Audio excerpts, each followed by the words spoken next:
Hi everyone, in front of me I've got Blackview Tab 12 and let me share with you how to clear the browser on this device. So first of all, we have to open the browser. In my case, it will be Google Chrome, but no worries.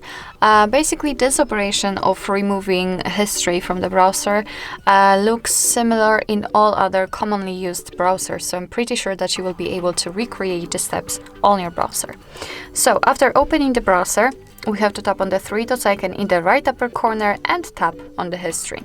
And as you can see here, we've got the list of all previously visited websites. So basically, if you want to, you can remove them manually one by one just by tapping on this X button right next to it.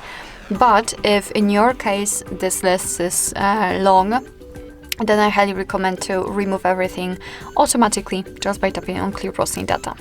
Here we've got some basic and advanced options. So in basics, as you can see, we've got the browsing history, cookies and site data, and cached images and files. And in advanced, here we've got this section, so the saved passwords, autofill from data, and site settings. If you want to remove something, just make sure that it is marked.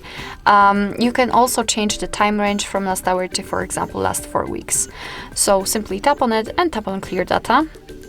And as you can see, the history is empty, which simply means that we just successfully removed everything. Alright, so basically that's all. This is how to clear the browser in your Blackview Tab 12. Thank you so much for watching. I hope that this video was helpful, and if it was, please hit the subscribe button and leave the thumbs up.